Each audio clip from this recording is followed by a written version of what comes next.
Hello everybody and welcome to URC round 9. That's right, we're now officially in the second half of the season. The tables start to look a bit better. We're starting to get a rough idea of maybe where teams will come. Still a couple of teams who I think will have later charges, and some teams who might drop off a little bit. But that's not this video, this is just previewing the round. We've had the Boxing Day, the Christmas derbies, now we've got the New Year's derbies, so yeah, but not all the games are New Year's, some of them on the 30th. But without further ado, let's get into it. If you enjoy the video, make sure to like, subscribe, all that good stuff, and we will get right into it. So, starting off, we head to Italy, as the two Italian sides play each other again. Benetton Zebra. They played in Parma last week. Benetton came away winning that one. This time it's in Treviso, so again Benetton have the home advantage. I think, as I said before, Zebra have looked better this season. They're not, the drubbing team that they've been the last couple of years. Before a few weeks ago they'd not won a game in like 18 months or something, but they've won 2, drawn 1. Maybe only won 1 in the league. One of the ones might have been in Europe, but still really good from Zebra. But Benetton have been outstanding. Benetton are currently sitting 3rd in the whole table, so yeah, really good from Benetton. I cannot see Zebra winning this. It is a derby, so you never really know, but I think Benetton are just very strong at the minute and will outstrong Zebra. Moving on, we now go to the 1872 Cup decider. Edinburgh Glasgow, the oldest intercity club rivalry in World Rugby. In my opinion the best, but probably slightly biased there, let's be honest. Glasgow won the first leg at Scotstoun by 12 points, 22 points to 10. This one's at Murrayfield on the big pitch. It's well over 30,000 people there. It's going to be great. I am going. I think Edinburgh will win the game. It's usually in the 1872 Cup games, both teams win their home games, and then it just comes down to who wins by more. So to put it simply, if Edinburgh beat Glasgow by more than 12 points, they win the trophy. If Glasgow win the game, or Edinburgh win by 12 or less, actually I think if it's 12 it might be a bit weird, but if they win by less than 12, then Glasgow win the trophy. Now usually, looking back, the aggregate for a win at Murrayfield is actually around 15 points, so looking at that, luck's on Edinburgh's side. Again, I'm probably a bit biased there being an Edinburgh fan, and if you saw my review of round 8, it went up yesterday, I said that if Edinburgh win the 1872 Cup, so they need to win this game by more than 12 points, I will wear this turkey hat for my next watch along stream. I don't know when that will be, but I will do it because why not? It's a bit of fun, and the cat is shouting in the background. Hopefully he doesn't come in and ruin this, but hey.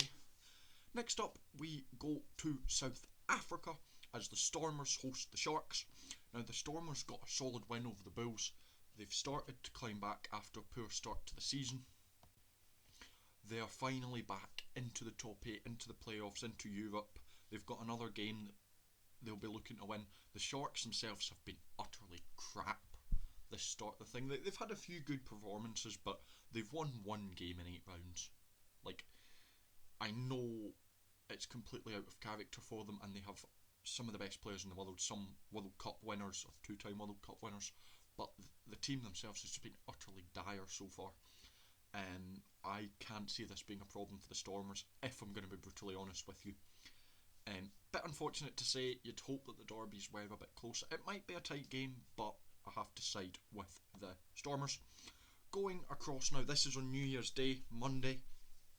We go to the sports ground in Galway as Connacht host Munster, and both of these teams lost very tight games to their Irish opponents. Connacht losing out by a single point in Belfast to Ulster last weekend. Munster losing to Leinster in a game that had 0 tries scored. 9 points to 3 was the final score, but yeah, really tight game this, I think. These two teams have been good.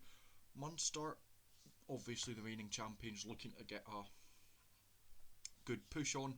They are sitting in 6th, so there is a risk that if Munster don't perform in this game, they could slip and possibly even fall out of playoffs. I think they're in the risk that if Stormers, Edinburgh and Ospreys win, then and Munster don't, then they might slip out of the top 8 temporarily, I think, but still, this is a must-win game for both teams as well, because Connacht are in 10th. Connacht has slipped out of the top 8, so this is a must-win game for both teams, and the fact that it's an Irish derby makes it even better. I can't wait. It's going to be an amazing game. Who to side with? I know I like to back Munster. I think they are a good team, but Connacht at the sports ground is something that you cannot look past. Most teams slip up there. So I'm going to give that game to Connacht. Actually, a bit of a risky call, I think, maybe, but, I can afford it. I got everything right last week. Next up, we head to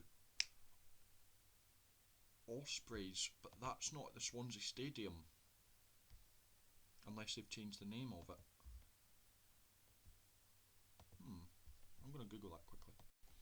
Okay, so the Dunraven Brewery Field is in Bridgend in Wales. It sometimes hosts Ospreys games, apparently. I did not know that. Ben has bad ball knowledge, I know. Yeah. It's still in Wales. I didn't know if they'd done something, because Ospreys played at Twickenham Stoop a couple of months ago, didn't they? Which I thought was really, really weird. But yeah, Ospreys sometimes play their smaller stadium, sometimes better atmosphere in a slightly smaller stadium, because I know they don't sell out the Swansea.com stadium, and being Edinburgh, I know what it's like when you have a big stadium but you don't sell it out. When we used to be in Murrayfield, 5,000 people in a stadium that's meant to hold 70. I know Swansea doesn't hold quite that many, but still, it does kind of kill the atmosphere. But since they've moved to the smaller stadium, it's a lot better. So I think builds up a good atmosphere for this game. Although Ospreys and Cardiff, both teams are doing poorly. All the Welsh teams are, but Ospreys aren't doing that bad. They're sitting 9th at the minute. Cardiff are in 11th.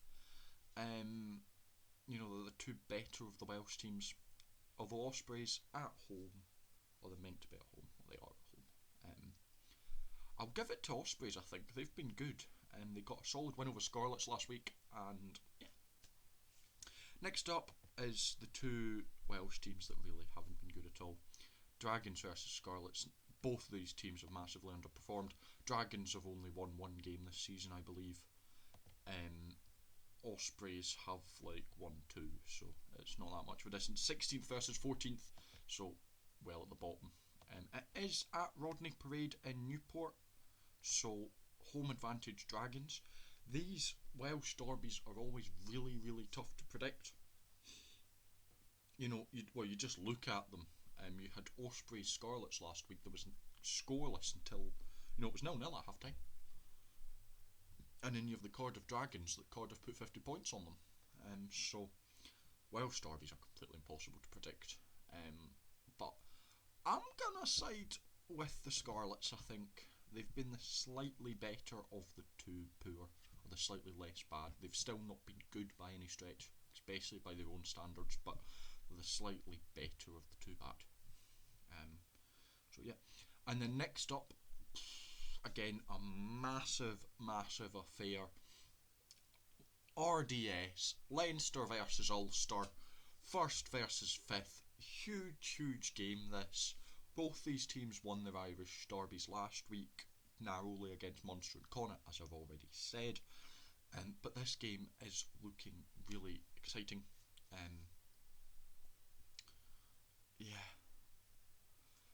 Leinster at the RDS is a team that you've got to go, who on earth can beat them? I don't think I could name the last team to beat Leinster at the RDS. If anyone's going to do it though, Ulster are a good candidate for it. Ulster, they had a bit of a poor patch through Europe and kind of the end of last season. They lost 3 or 4 on the bounce. They have won a couple of games now. They're getting back on track. They're back up to 5th after slipping down a little bit. But I have to give this to Leinster, don't you? You have to give it to Leinster. You really do.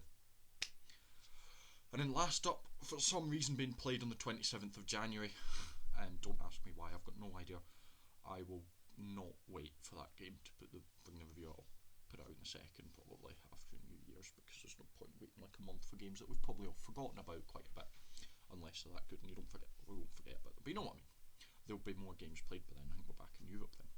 But the Bulls host the Lions in South Africa. Bulls have been actually pretty solid this season. They're sitting in 4th, which is good. Lions 12th. They're kind of about where they've been the last couple of seasons. 10th to 12th has kind of been where Lions have sat most of the time, just off playoffs. And they will be wanting to try and push up and maybe pit playoffs this year, but at the minute they're not looking like they will. And Bulls, Loftus Versfeld is a tough place to go for most teams. I think the Bulls will win that game quite comfortably. Anyway, I believe that's us. Again, I will not wait for the 27th of January to bring it out. I'll probably do the 2nd because, yeah, no point waiting a month. So sorry, Bulls and Lions fans. I do cover your games. It's just, yeah, because there was the Sharks and Lions. The Lions have now got 2 games behind that they've not played because they're playing them in the middle of January for some reason. I don't know. I won't pretend to know reasoning. Anyway, thank you very much for watching.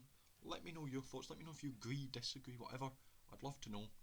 If you enjoyed, like, subscribe, all that good stuff. And until next time, I shall see you later.